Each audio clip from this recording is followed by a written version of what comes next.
In occasione dell'anno di ringraziamento per il grande 14° Dalai Lama, istituito dall'amministrazione centrale tibetana, il Dipartimento dell'Informazione e delle Relazioni Internazionali sta organizzando una settimana di conferenze preregistrate riguardanti i 4 principali impegni di Sua Santità il Dalai Lama, ovvero l'importanza dei valori umani, la valorizzazione dell'armonia religiosa, la preservazione della cultura e dell'ambiente del Tibet e il rifiorire dell'antica saggezza indiana. Questi 4 impegni riflettono la convinzione e lo sforzo perpetuati da Sua Santità, il Dalai Lama, per creare un mondo più pacifico, tollerante e razionale, instillando la speranza nelle nuove generazioni.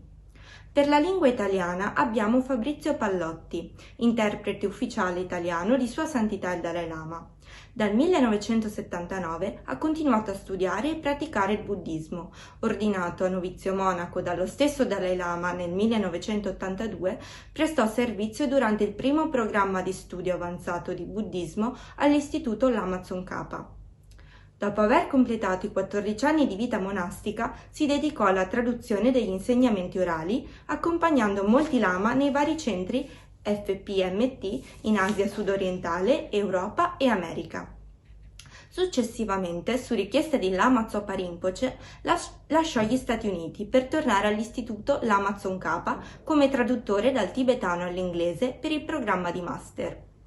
Oltre ad essere stato per molti anni il traduttore ufficiale italiano di Sua Santità il Dalai Lama, Fabrizio oggi è principalmente coinvolto nel programma di traduzione e pubblicazione dei testi di scienza, filosofia e pratiche del buddismo e degli insegnamenti di Sua Santità il Dalai Lama. Inoltre, Fabrizio insegna teoria e pratica dell'educazione del pensiero e dell'igiene emozionale. Buongiorno a tutti. Per prima cosa vorrei presentarmi, mi chiamo Fabrizio Pallotti e seguo Sua Santità il Dalai Lama dal 1979 e ho anche l'onore, la fortuna di servirlo come suo traduttore italiano ufficiale già da metà degli anni 90. Ora vorrei ringraziare, tanto per cominciare, il Central Tibetan Administration per aver organizzato in quest'anno una serie di eventi intitolati l'anno di ringraziamento e di gratitudine per Sua Santità il Dalai Lama e anche all'ufficio di Sua Santità che sostiene questo evento, che si basa su quelli che sono i 4 impegni principali, come le 4 missioni fondamentali di Sua Santità il Dalai Lama, che sono, adesso prima ve le dico individualmente, la prima è la promozione dei valori universali, il secondo è la promozione dell'armonia fra le varie religioni del mondo, il terzo è la promozione dell'ambiente, dell'ecologia e della cultura tibetana, e il quarto è il far rivivere l'antica cultura di saggezza della scienza della mente e dell'educazione del pensiero e dell'igiene emotiva, come chiama Sua Santità, dell'antica India. Ora, questi 4 come premessa, anche se ultimamente avete avuto la fortuna di seguire i tantissimi incontri che avvengono online con Sua Santità il Dalai Lama, sempre lui parla di questi 4 suoi impegni. E per quanto mi riguarda, visto che io adesso ve li spiegherò, per me questi suoi 4 impegni, andremo a vedere anche come e perché, sono il messaggio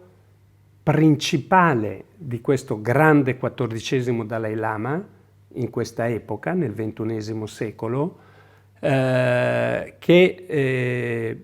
potrebbero essere la soluzione principale a tutti quelli che sono i problemi fondamentali del mondo e che stiamo affrontando adesso in questa epoca moderna. Come dice Sua Santità il Dalai Lama, prima di cominciare con i suoi 4 impegni, veniamo da un secolo, il XX secolo, che è il secolo sanguinario, dove più di 200 milioni di esseri umani, senza contare i milioni di altri esseri viventi, sono morti a causa di guerre, conflitti. E adesso siamo nel XXI secolo e questo deve essere il secolo del dialogo, dell'abbraccio, della responsabilità universale per un mondo migliore, per un'unità totale. E da qui andiamo a quello che è il suo primo impegno, la promozione dei valori universali. E che cosa sono questi valori universali? Per prima cosa, la base, il fondamento dei valori universali è l'eguaglianza della razza umana, come unica razza umana, come unica famiglia umana. Infatti, come dice Sua Santità il Dalai Lama,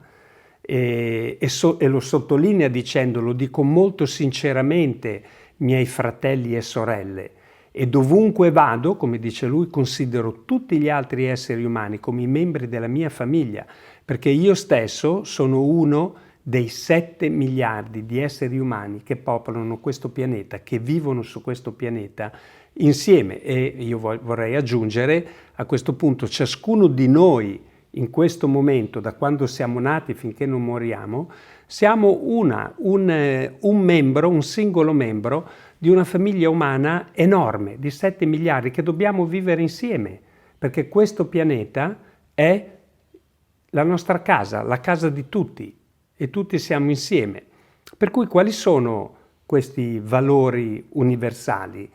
Il primo dei valori universali, che io personalmente la chiamo l'equanimità naturale, universale, è il fatto che proprio perché siamo tutti esseri umani, tutti noi siamo spinti, lo scopo della nostra vita è il desiderio di essere felici e di non voler soffrire. Questo viene alla base della vita in generale, per cui anche degli animali e degli altri esseri viventi, e specialmente dell'essere umano che è dotato di un'intelligenza che elabora su questo desiderio naturale, che non richiede ragioni per esistere, è insito nel fatto che abbiamo un'intelligenza, una mente, siamo vivi e sperimentiamo. E un'intelligenza che elabora vari modi di come poter essere felici e di come eliminare la sofferenza. Per cui equanimità nel senso che siamo tutti membri della stessa famiglia umana, perché siamo tutti esseri umani, perché tutti noi nasciamo da una madre, senza una madre non potremmo nascere, ma non solo, proprio perché abbiamo una madre o chi ne fa le veci, che fin dal momento in cui nasciamo si prende cura di noi, per cui c'è un rapporto reciproco di affetto che fa sì che la nuova vita possa esistere e possa crescere, e questo è uguale per tutti. Viene molto prima di qualunque tipo di differenza di razza, di nazione, di religione, di pensiero, di ricchezza o di povertà. Questo è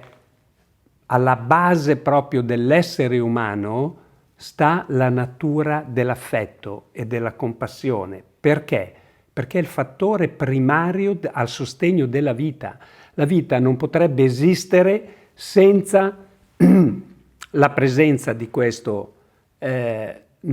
senza la presenza naturale di questo sentimento. Ecco perché il bambino appena nato sopravvive grazie al rapporto estremamente intimo di affetto, di compassione, di amore della madre, che dà questo scambio anche con l'allattamento.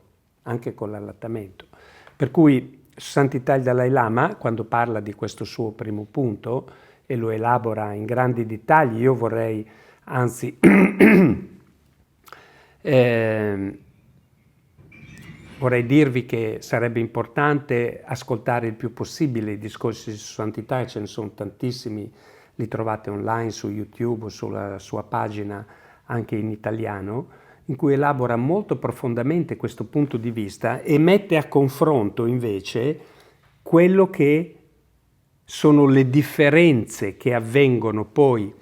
nella crescita dell'individuo e che vengono considerate come più importanti, negligendo quelli che sono questi fattori naturali fondamentali di uguaglianza. Infatti su Santità che cosa dice? Il bambino quando è piccolo, prima di andare a scuola, gioca con tutti, sono contenti di giocare i bambini, fra di loro sono contenti di vedere dei volti sorridenti, non pensano questa persona ha un colore della pelle diverso dalla mia, questa persona ha una religione diversa dalla mia, questa persona ha una razza diversa dalla mia, viene da un altro ceto sociale. Tutte queste differenze non contano per niente a livello fondamentale. A livello fondamentale che cosa conta? Conta questo, il rapporto di affetto e di compassione, il sorriso viene dall'affetto, l'aiuto viene dalla compassione, dall'affetto e viceversa. Poi, come spiega Sua Santità il Dalai Lama, poi quando si comincia ad andare a scuola, questi valori che non sono presenti nel sistema di istruzione moderno, piano piano vengono soppiantati da degli aspetti molto superficiali di differenze che creano la prima divisione, io e gli altri, noi e gli altri, io appartengo a questa nazione, gli altri sono di quella nazione, io ho il colore della pelle così, gli altri l'hanno così, io sono di questa religione, gli altri sono di quell'altra religione, io sono di questo ceto sociale. Tutte queste differenze che sono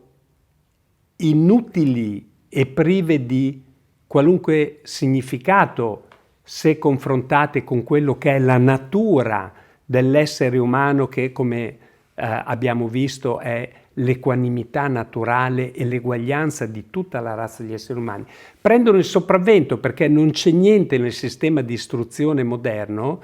che va ad attingere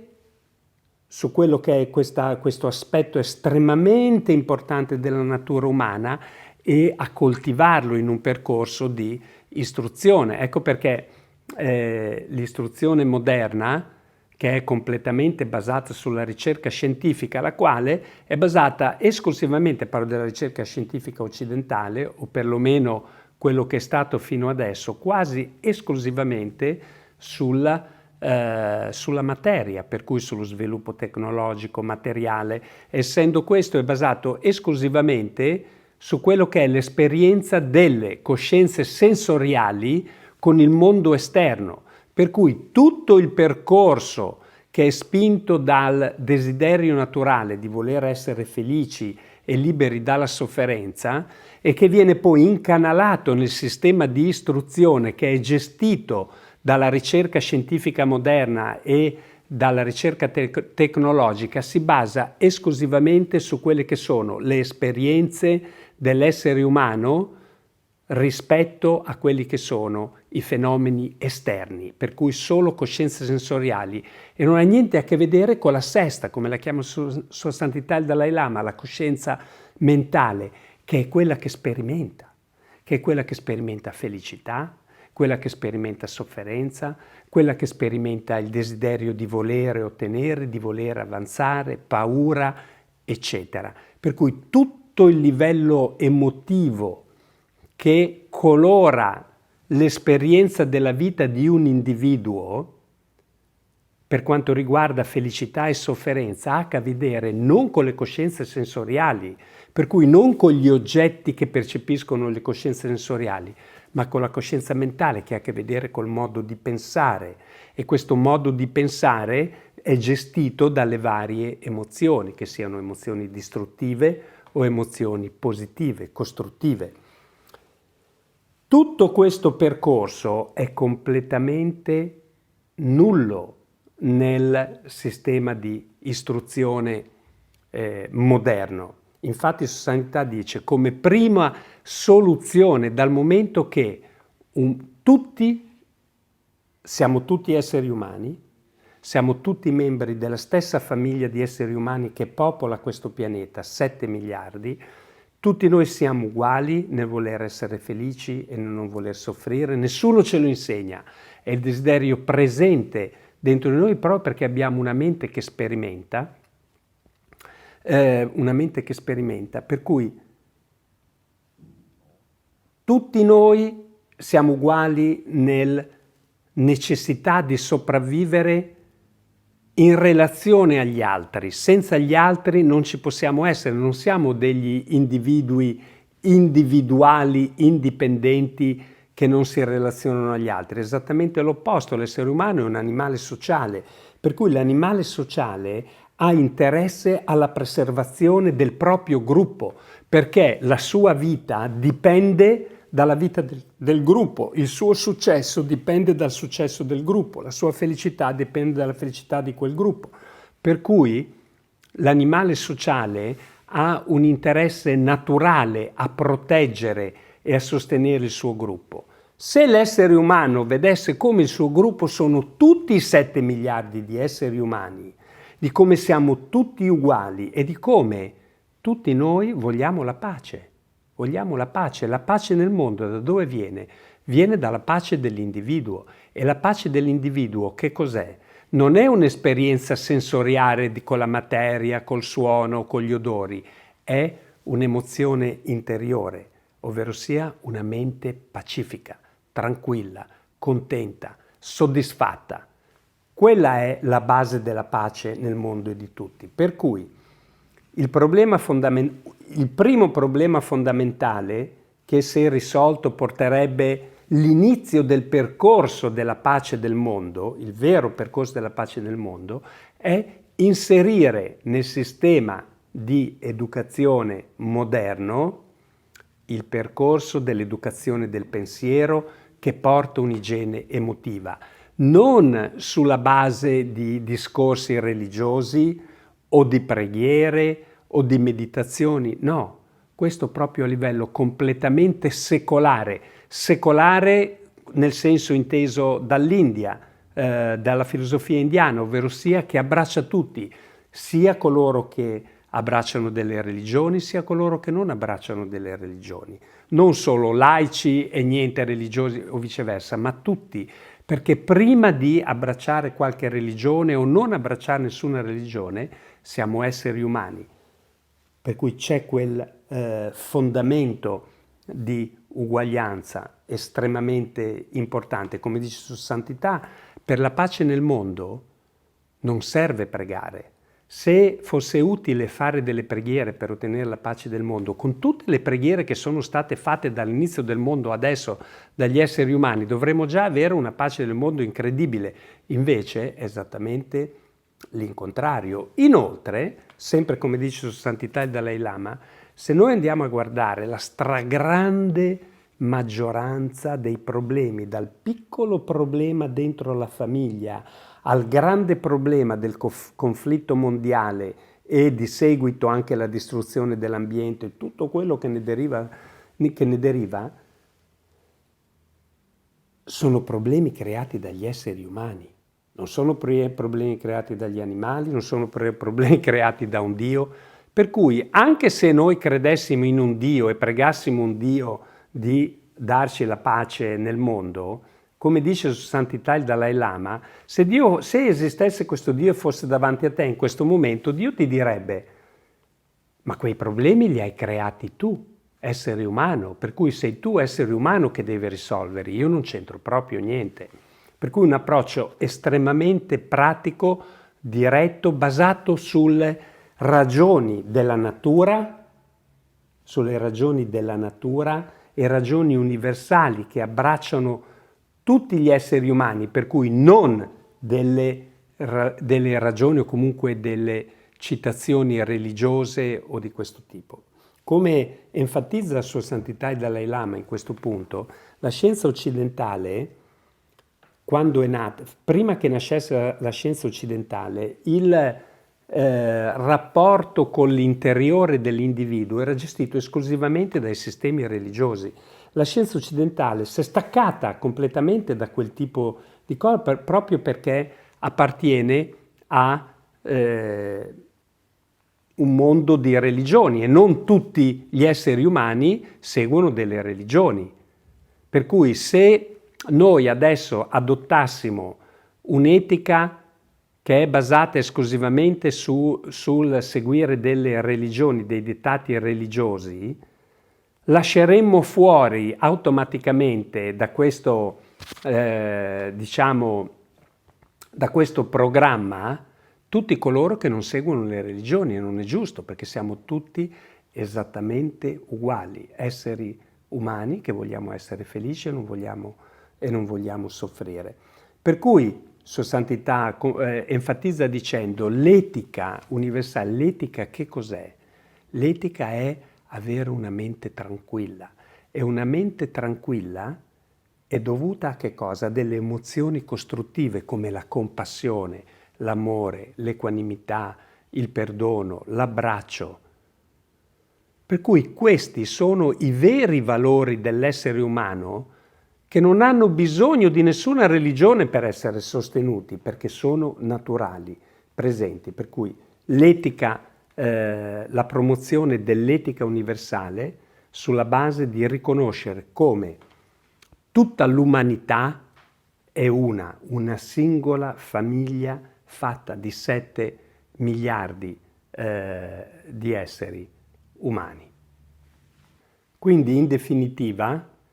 diventa estremamente importante conoscere la propria mente,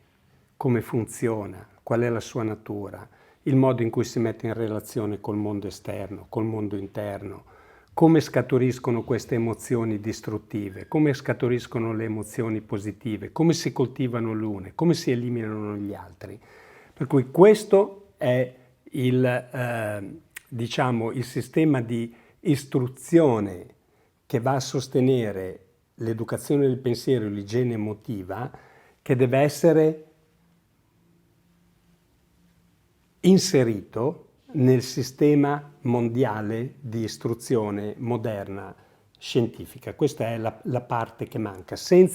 perché senza conoscere la propria interiorità è impossibile gestirla, e nel momento in cui non gestisci la tua interiorità, ecco che allora avvengono tantissimi problemi spinti dalle emozioni distruttive, principalmente la rabbia e l'attaccamento, che sono quel tipo di cognitività distorta dal punto di vista della scienza della mente, ovvero sia che realizzano una realtà allucinata che non esiste, e che vengono spiegati molto in dettaglio nella scienza della mente che viene dall'antica India e anche dagli insegnamenti di Buddha. Per cui questo è un punto importante che comunque ne riprenderemo il suo valore negli ultimi due impegni di Sua Santità. Ora, per cui il primo impegno di Sua Santità, quello fondamentale, che è esattamente, sono le fondamenta di un mondo migliore, di un futuro migliore per il mondo, è questo: la promozione dei valori universali, non sulla base religiosa, ma sulla base della natura e sulla base delle scoperte scientifiche. Il secondo di questi impegni, come dice Sua Santità, dal momento che lui stesso è un monaco, per cui è una figura religiosa, ha molto a cuore l'armonia fra i vari molteplici sistemi, le grandi religioni del mondo, come le chiama Sua Santità, quelle religioni che hanno anche un percorso di pensiero filosofico dietro, per cui non qualcosa che ha a che vedere, diciamo, non a livello animista o di questo tipo. L'armonia religiosa, come dice Sua Santità, al giorno d'oggi, proprio perché manca completamente questa igiene emotiva, per cui le persone sono completamente governate dalle loro emozioni distruttive, al punto che perfino in nome della religione vengono commessi degli atti orribili di uccisione. Abbiamo l'esempio lampante anche nei nostri giorni, ma continua a essere, e pensando in retrospetto alla storia, la storia è popolata di atti nefandi,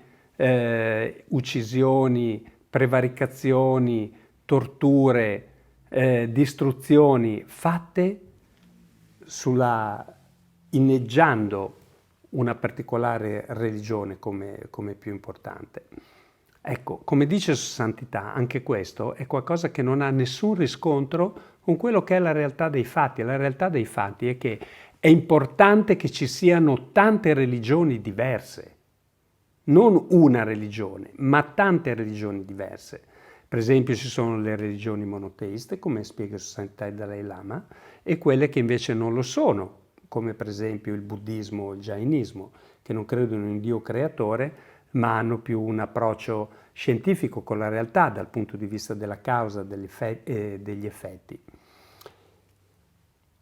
A monte di tutto, il messaggio fondamentale di tutte le religioni, proprio perché la natura dell'essere umano è l'affetto e la compassione, e dal momento che le religioni sono qualcosa che è scaturito dagli esseri umani, una religione non è fatta dagli animali o dai gruppi di animali, è solamente qualcosa che ha a vedere con gli esseri umani, ma proprio per il fatto che la natura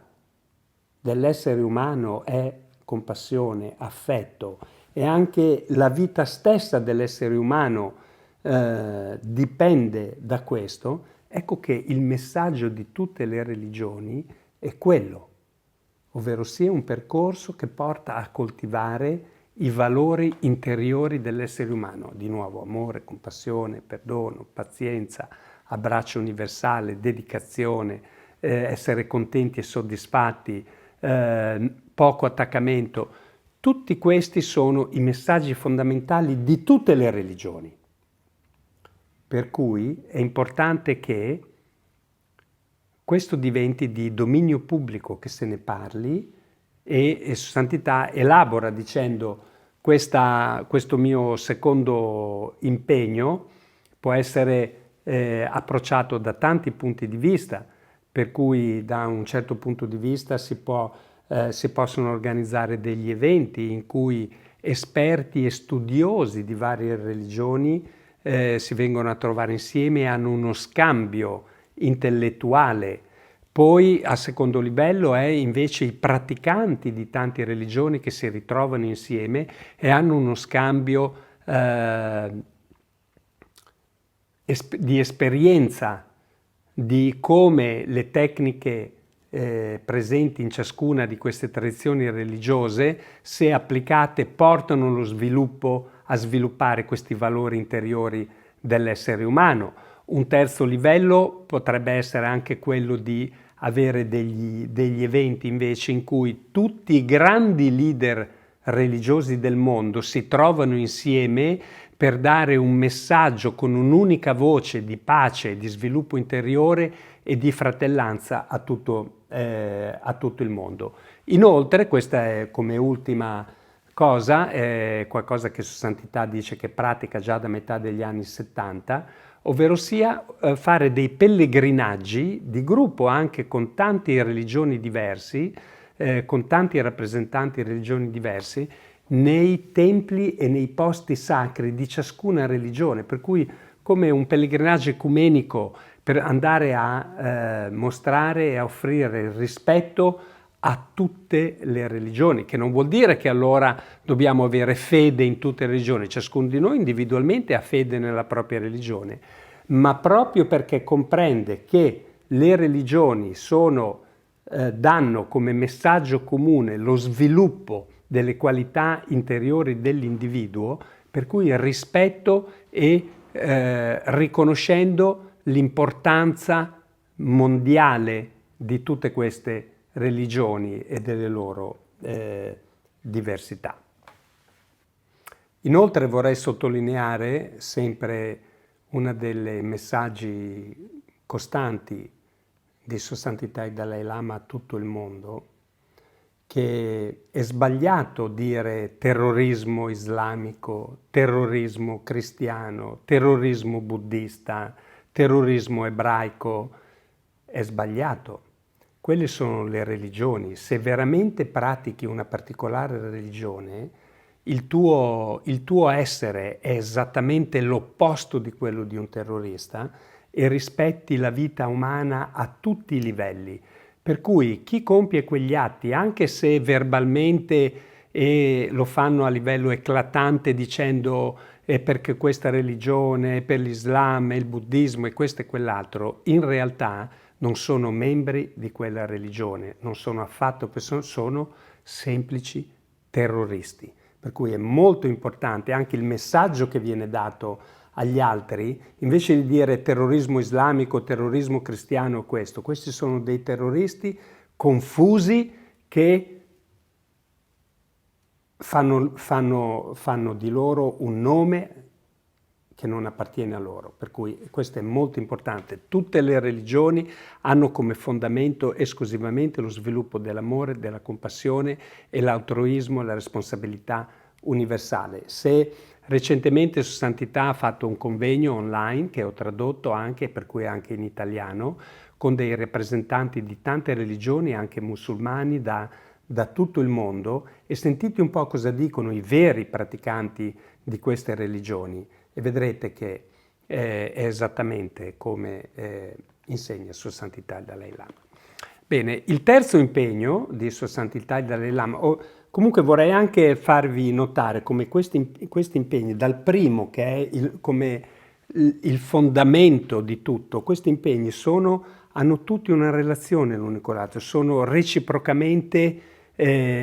indispensabili per portare quello che è il risultato finale di un mondo migliore. Il terzo, proprio per il fatto che Sua Santità dice sono tibetano e che la maggior parte dei tibetani hanno delle speranze rispetto a quello che lui possa fare, dire verso di lui, e lui deve essere responsabile in quella direzione, benché abbia abbandonato completamente tutto il lavoro politico e la posizione politica già dal 2011, in cui è presente il governo tibetano in esilio, è gestito a livello democratico con elezioni, eccetera. Non è più il Dalai Lama né il capo del governo né il capo del Tibet, ma è solamente una figura, diciamo, di valore umanitario per tutto il mondo. Il suo terzo impegno è quello di promuovere il mantenimento e la stabilità dell'ambiente e dell'ecologia in Tibet e dell'ambiente e dell'ecologia in Tibet e della cultura tibetana, per cui non della politica tibetana o queste cose. Perché? Anche questo impegno è radicato su una realtà molto profonda che ha un effetto su tutto il mondo, ovvero sia l'equilibrio ecologico del tetto del mondo, così come è chiamato il Tibet, da cui scaturiscono i 5 corsi d'acqua fondamentali più importanti che vanno a irrigare e a provvedere l'acqua in tutto il sud-est asiatico, per cui Cina, Burma, Thailandia, India, e vengono tutte irrigate dai fiumi che provengono dall'altopiano del Tibet. Per cui già l'altopiano del Tibet è stato profondamente devastato dall'invasione cinese che ha non solo devastato la popolazione come genocidio, ma anche distrutto non completamente, ma tantissime parti del Tibet che hanno un equilibrio ecologico molto, molto sottile, un bilanciamento molto fine, per cui basta un niente per eliminarlo. Infatti molti degli scienziati che incontrano Sua Santità il Dalai Lama hanno detto siamo molto preoccupati perché se continua così nel giro di un decennio i corsi d'acqua principali del mondo si asciugheranno, per cui moltissime aree della terra che adesso sono irrigate diventeranno dei deserti, e questo ha a che vedere con tutta l'India, la Cina, Burma, Thailandia, Vietnam, Cambogia, tutte quelle nazioni che dipendono per l'acqua direttamente dalle sorgenti che provengono dal Tibet. Per cui per il mantenimento, in più abbiamo il riscaldamento globale, che è anche uno dei problemi fondamentali, ancora questo causato dall'essere umano e che sta accelerando quello che è in ogni caso il percorso naturale di un universo che si forma, rimane, si distrugge, poi va a scomparire. Per cui questa cosa, come dice il Sanitario Dalai Lama, sta accelerando tantissimo e può darsi che se continuiamo in questo modo rimangono solamente pochi decenni per questo mondo di esistere, per cui abbiamo una responsabilità di pensare al futuro delle nostre generazioni, che sono i nostri figli, i nostri nipoti, i loro figli, le future generazioni di esseri umani come noi che vogliono essere felici, non vogliono soffrire, verranno tutti ad abitare lo stesso pianeta che stiamo abitando noi, la nostra casa. È come se noi prima di uscire di casa lasciassimo una casa devastata, completamente inutile, sapendo che poi ci sono delle altre persone che vengono dentro e la devono abitare. È completamente assurdo. E anche questo da dove viene il problema? Torniamo indietro, viene dalla mancanza dell'educazione ai valori universali. Perché pensate un attimo, in un mondo in cui invece dell'attaccamento, della rabbia, dell'avversione, dell'aggressione prevale la compassione, l'amore, l'equanimità universale nelle persone, la presenza di questo tipo di emotività sana impedisce completamente la distruzione, l'uccisione, la prevaricazione. È impossibile, non potrebbero esserci. Per cui terremo in altissima considerazione l'ambiente dove viviamo, perché è la nostra casa, dove viviamo noi e vivono anche gli altri, e gli altri sono esattamente le persone dalle quali dipende la nostra stessa vita, perché viviamo insieme. Per cui questo è un punto estremamente importante, moderno, attuale, proprio del XXI secolo, e come dice Santità, forse abbiamo ancora un po' di tempo a disposizione, ma dobbiamo agire subito in quella direzione, per cui promuovendo l'equilibrio ecologico nel mondo in generale, in particolare quello che viene dal tetto del mondo, corsi d'acqua, eccetera, di ritornare, di provare piano piano a tornare in una situazione in cui questo mondo diventa vivibile, non che va avanti portando con sé solamente distruzione. E insieme alla necessità di proteggere, promuovere l'equilibrio ecologico dell'altopiano del Tibet, la necessità di preservare la cultura tibetana. La cultura tibetana ha delle caratteristiche molto particolari che risultano essere estremamente importanti e attuali nel mondo moderno.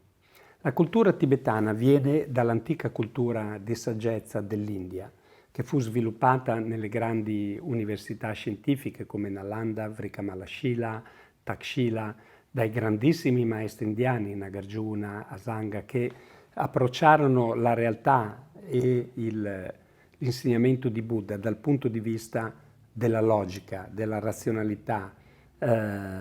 e svilupparono questa cultura di saggezza incredibile che poi è stata portata in Tibet da questi maestri indiani e preservata per migliaia di anni, dove nel suo posto di origine l'India fu poi distrutta, per cui tutta la cultura e la scienza della mente e la cultura che ne deriva da questo, assieme all'istruzione che si basa su questa, che si basa sulla logica, sulla ricerca scientifica, è stata mantenuta completamente in Tibet per più di 1000 anni. E che cosa è successo? Io questo lo chiamo il secondo passaggio culturale più grande nella storia dell'essere umano. Il primo avvenne esattamente in quel modo, ovvero sia dall'India, in cui le scienze della mente e la logica, lo sviluppo della logica e di quel tipo di filosofia fu portato in Tibet dai maestri indiani e dai grandi maestri tibetani che studiarono e tradussero, hanno tradotto questo corpo di scrittura. Poi che cosa è successo? Mi viene in mente uno dei miei maestri che era presente a metà degli anni 50, quando il giovane Dalai Lama con il Panchen Lama furono invitati in India alla celebrazione dei 2500 anni di Buddha, e lui mi disse che quando era lì sentiva Sua Santità parlare, pensò proprio che stava avvenendo esattamente questo, ovvero sia adesso tutta questa cultura di saggezza e le arti della liberazione che venivano dall'India e sono state mantenute completamente in Tibet, con quell'evento hanno cominciato a ritornare prima nel loro posto di origine in India e sono pervenute a noi in Occidente, per cui in Europa e negli Stati Uniti negli ultimi 40 anni, grazie all'attività di Sua Santità Dalai Lama e dei vari maestri tibetani che si sono ritrovati rifugiati in India e hanno mantenuto, preservato, coltivato e stanno passando a noi tutta questa cultura di saggezza. Questa cultura di saggezza si basa sulla scienza della mente e la scienza della mente è esattamente quel tipo di conoscenza che serve per sviluppare le qualità dell'individuo. Dal momento che è una scienza va al di là della religione, tutti abbiamo una mente, tutti abbiamo delle emozioni distruttive che ci causano sofferenza, tutti abbiamo delle emozioni costruttive che causano felicità, tutti abbiamo una mente potenzialmente estremamente intelligente che possiamo utilizzare bene, per cui non importa se sei musulmano, cristiano, buddista o non sei niente, o come dice Santità, perfino se sei contro le religioni, vuoi essere felice e non vuoi soffrire. Per far questo devi avere un'igiene emotiva e questa igiene emotiva viene dall'educare il tuo pensiero. Per educare il pensiero devi conoscere la scienza della mente, che è il nucleo fondamentale della cultura tibetana. Adesso ci sono molti che vanno in giro parlando della cultura tibetana, dei 5 esercizi a destra, e della guarigione a sinistra e delle campane tibetane. Quella non è la cultura tibetana. La cultura tibetana è l'insegnamento, l'ascolto, la riflessione e la pratica dell'insegnamento della scienza della mente che viene dall'antica India, che era già presente prima di Buddha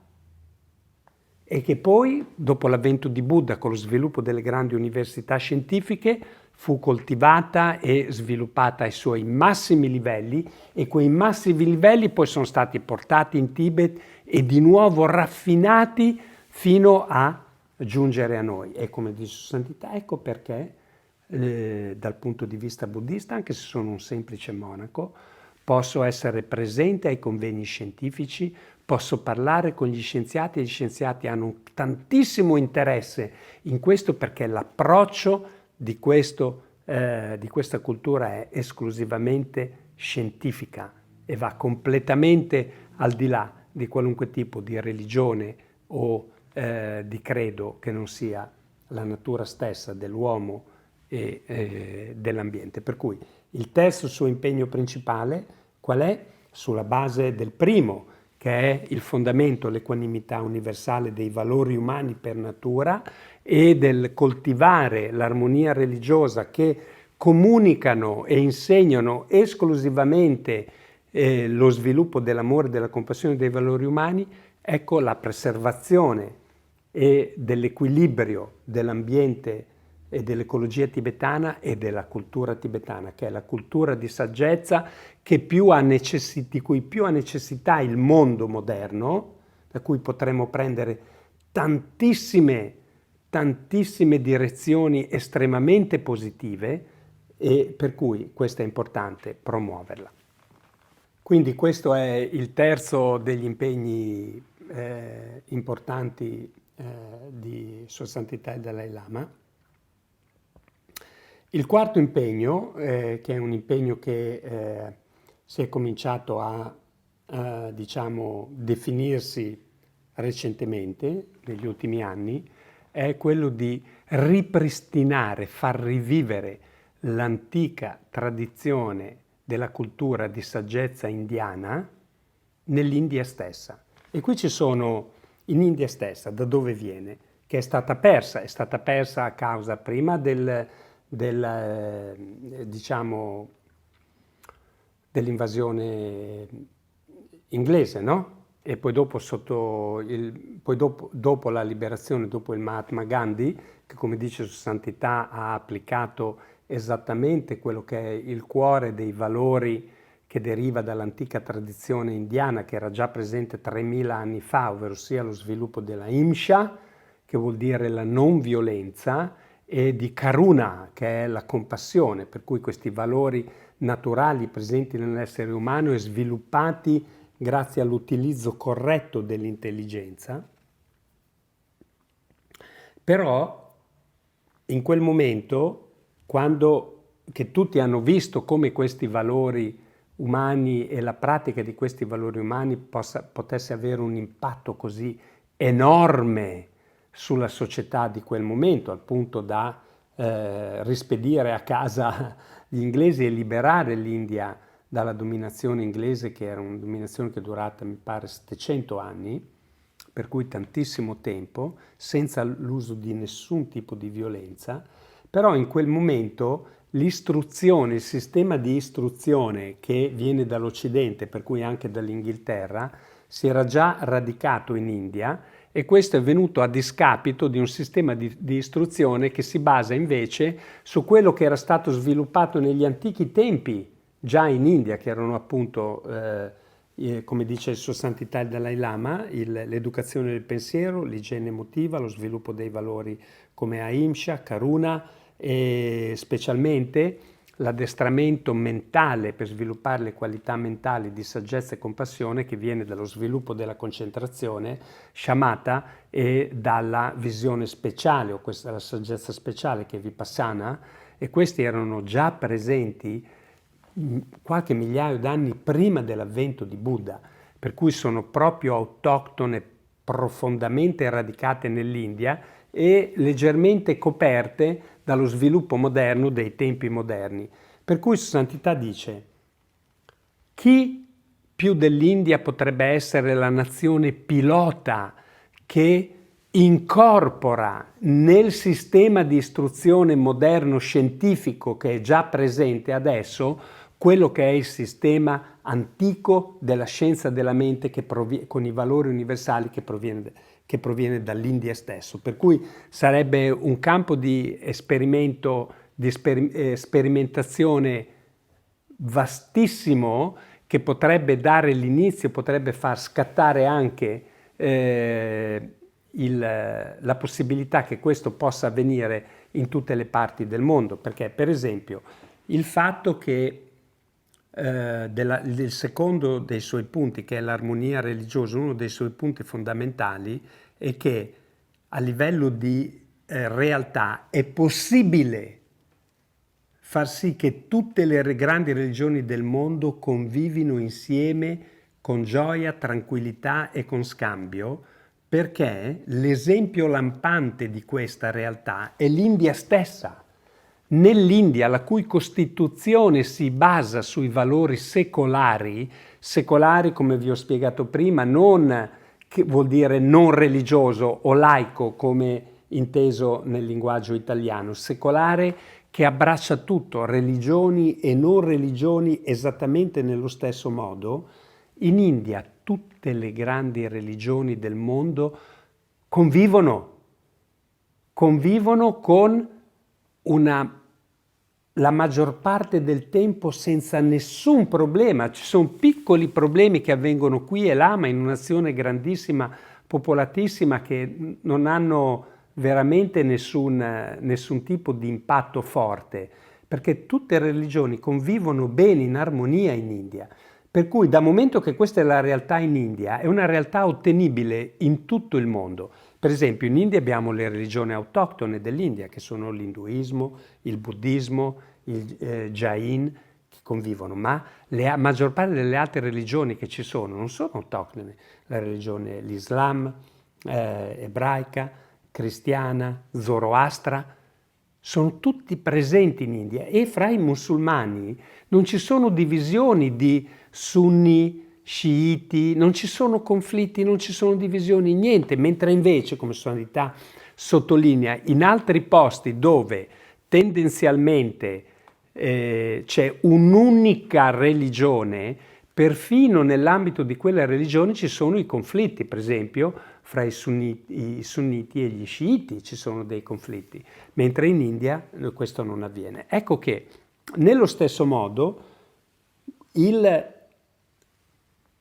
la cultura di saggezza, così come la chiamava il mio maestro Lamesh, la cultura di saggezza e le arti della liberazione che portano l'educazione del pensiero, che per educare il pensiero e giungere a un'emozione, a un'igiene emotiva, viene dall'India. Per cui far rivivere nell'India stessa questa tradizione è diventato uno dei punti fondamentali di santità. Il Dalai Lama, d'altronde, questa è la tradizione che adesso è stata presa, diciamo, come obiettivo da tantissimi nella comunità scientifica occidentale, dove si sono creati dei veri e propri movimenti attorno agli incontri che sono stati patrocinati e diciamo concepiti da Sua Santità il Dalai Lama stesso con la comunità scientifica, specialmente con fisica quantistica, biologia, neurobiologia, neuroscienze. Anche in Italia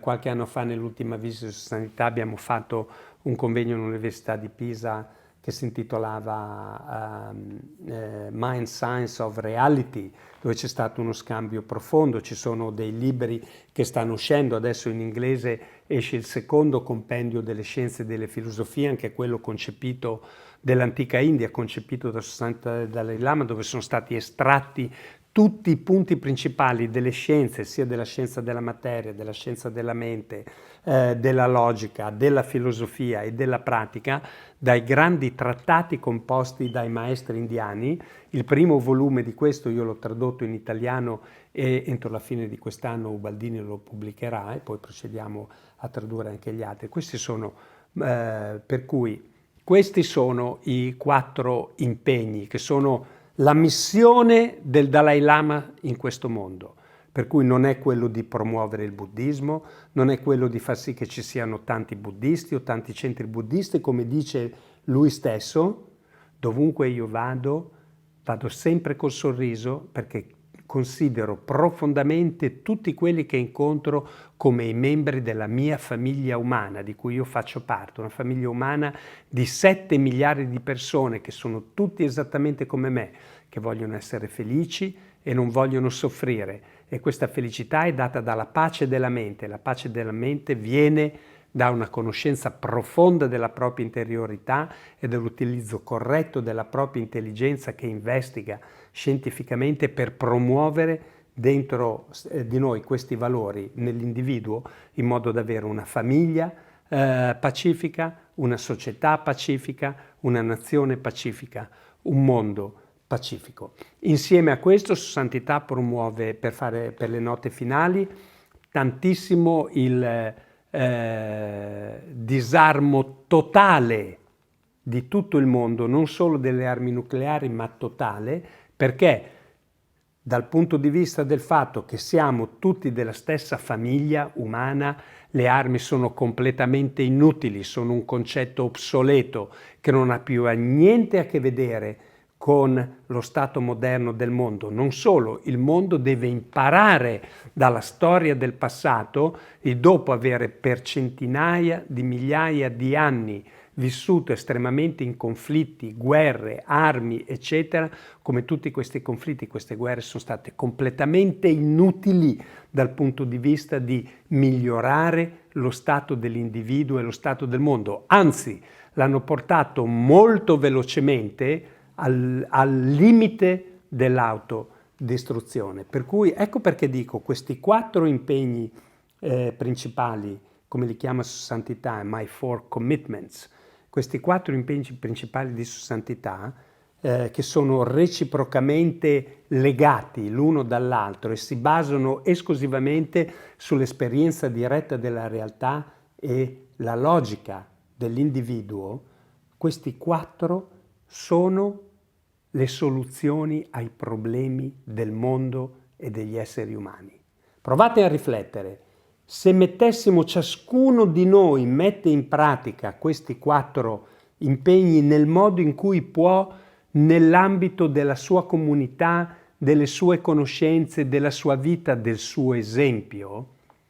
molto velocemente avremo tantissimi individui che hanno un effetto estremamente positivo nel riformare nel mondo un paradigma di felicità, di pace, di uguaglianza, di abbraccio, che è l'opposto della distruzione e dell'avversione che è avvenuto fino adesso. Per cui, per quanto mi riguarda, Sua Santità il Dalai Lama è il vero leader del mondo, è l'unico vero leader del mondo che è ancora presente ai nostri giorni, per cui, come nelle mie preghiere dico sempre,